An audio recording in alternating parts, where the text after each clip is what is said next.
Sure. Oh, there we are. Hello. Hi. Welcome back. I'm Mom. I am Dom. We're scattered minds. We are? Man, it's late. And I feel like this is when I usually take my, that's what I was going to tell you is, I usually take my bedtime medicine. I have a new bedtime medicine and it's got valerian root and melatonin in it. okay. And it doesn't make me groggy. It makes me actually freaking sleep. Nice. So when I wake up, That's sometimes I wake up at like 5 a.m. and I'm like, let's go. And I don't. Oh, you're like me. Yeah. It I wake doesn't up in the annoy morning. you either, huh? I wake up in the morning and I'm awake and I'm fine and I'm not crabby and I'm Nice. not tired and yeah. Yeah, I'm taking something too, but I'm kind of feeling like maybe I don't need it. I haven't taken it regularly and I'm sleeping pretty good. So I've kind of backed off on that, but I'm hoarse and I'm feeling it. Let's start off with a little drink. Yeah. I went to a concert last night and I kind of hollered and sang for a Darn. couple hours. You know, I had a great time, but Would you go see Tedeschi Trucks? Tedeschi Trucks Band in Cool. Cedar Rapids, it was awesome. That's cool. That's Yeah. funny because I was wailing some Susan Tedeschi. And It was a bit of a road trip and it was a late night and then it was a kind of an early morning. Tedeschi? Work happens. Tedeschi. Yeah, Yep, I couldn't- Tedeschi I was Trucks. like- It's so cool to watch them. And my God, Derek Trucks is a phenomenal guitar player. But the man, you know, he doesn't say a word on stage. He says nothing. He is total presence Yeah? with his guitar. And it occurred to me that the way he plays his guitar, he makes it sound like Susan Tedeschi's voice. When Really? she's singing, yes. That's cool. It is very cool. I was in the and shower. he seems to dote on It's her. so it was weird because I was in the great. shower this morning singing her, you know, like that. Her song just came up on my playlist, and I was like, I played Tedeschi Trucks all day at work today. and I on was thinking Spotify.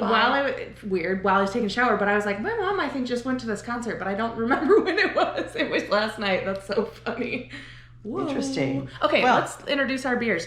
So, Lagunitas, I am really wanting to enjoy a beer tonight because I am just back to working, so. And it's been a long day for both of Long us. day. I feel like mine's hungover from last night, but that's okay. This is Maximus Colossal From IPA. Lagunitas. I you found that been it's to very Lagunitas? tasty. I have not. Well, let's cheers I know this you beer have. first.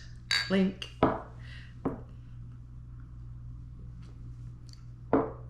Oh, this is easy. Yeah. This is a yummy Smooth. IPA.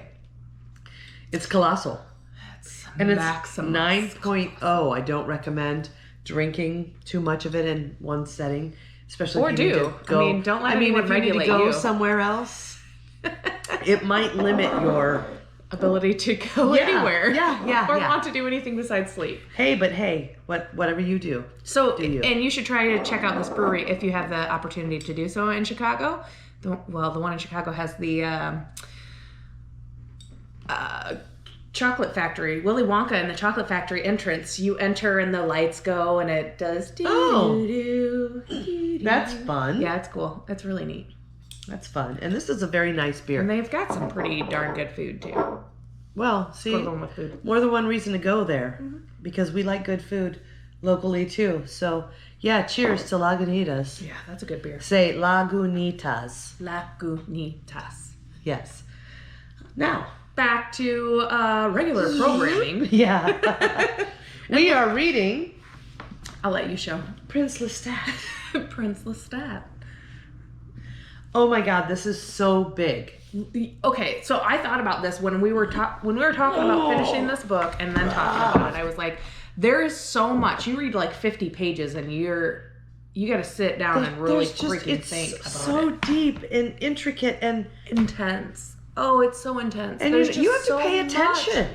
cram packed into this. Which is why I started taking notes and had that my family tree thing, and then that's already written in the book. yeah. So yeah, I find it at the back. There's a well, you know they always do that. Yeah, I didn't It's even called think an about it appendix. either. I'm like, so here's what you need to know about what appendix, characters, and their chronology. Well, that's helpful after the fact. So yeah, I wrote all that. But hey, I really had a one-up on that. I understood a lot of what I read in that appendix because... And you know, when we talked last time, we was talked taking about notes. what we thought this voice was. And Yeah. we both were basically on the right track. Yeah. 'Cause it is Amel. Amel. Yeah, Amel. Yeah.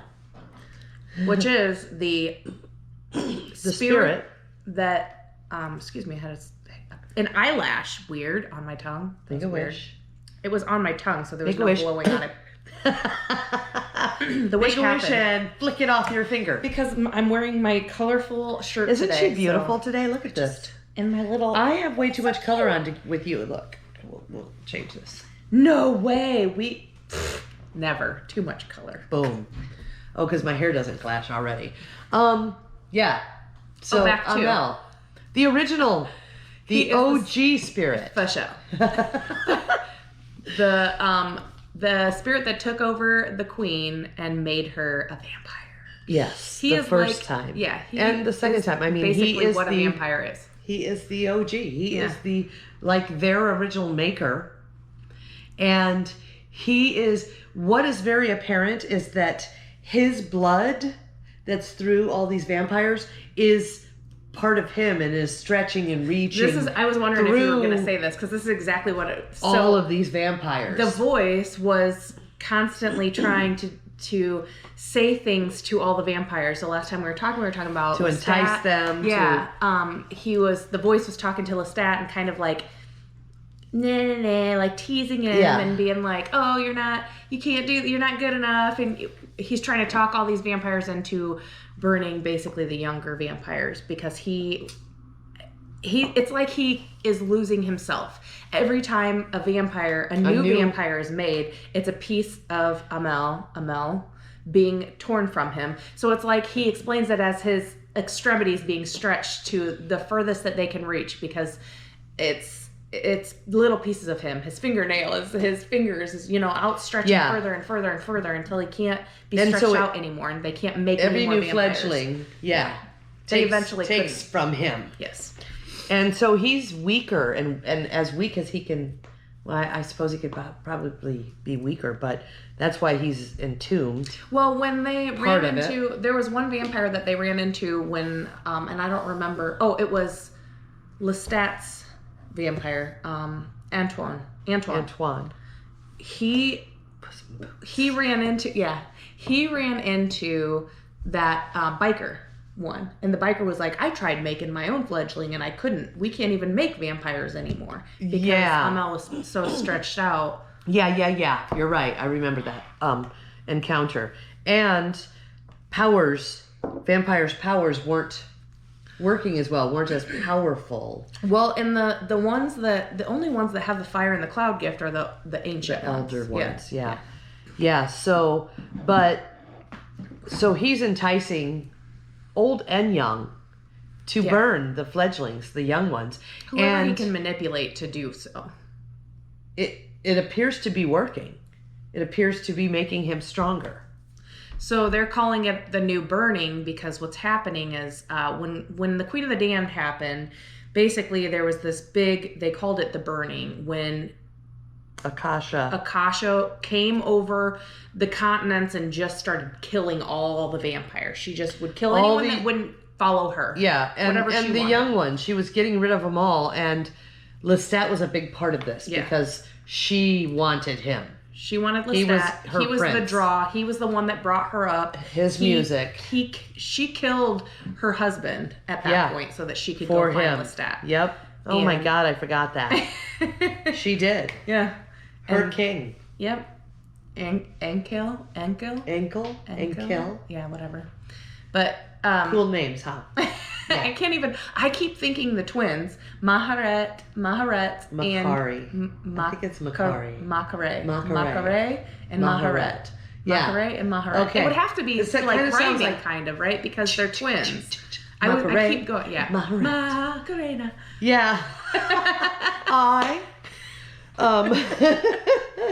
Oh man. Yeah, we're too much. So, gosh, oh my gosh, yes. You said that name and all of a sudden it occurred to me what we just went through. I would have never ever thought that this would occur when reading this book. Ever. I was blown away. You know me. But the thing is I the new shed a burning tear. is happening. Oh, Right. Gosh, the new burning is happening, and so the Oh, vampires gosh. they see this happening, and they see where this. It's kind of like one It's continent happening is again. It's enclosing the whole continent. So they're telling you, like Benji's announcing through his Yeah. radio station, We're telling one. you. They're moving from this point, from north to south. They're moving across this continent and burning as many as they can. It's getting rid of as many vampires as they can. The world, really. Yeah, I mean, they were just talking about the Eastern Hemisphere, I think is what they were, but they're moving. And anyways, he's kind of telling directionally where they are and where it's happening, and to be ready. Be aware that this is happening, because it's probably elder vampires that are doing this, and they have to figure out, the elders need to come together so that they can figure out how to do away with the voice, who they've already found out is Amel. Yeah, let's talk about Talamasca Yes. for a little bit. It's always been a big part of the Vampire Chronicles. It's been quiet in the background and watching and investigating and keeping secrets. Yeah, when we talked last time, I think we just barely touched on the Yeah. But it's so much more now. Yeah. We have met the spirits. We've met spirits. We've met spirits, but we've met the creator Of the Talamasca. Talamasca, And yes. you never knew. Gremt. Ever. Gremt. What a weird name, right? Gremt is like the brother to Amel. Yes. He was also there from the beginning. Now, something just occurred that made me wonder. I mean, throughout all of the things I've read in the Vampire Chronicles about the Talamasca, it has been gentle. It has stayed out of everything. They're only allowed to watch. They watch, don't interfere. they listen, they don't.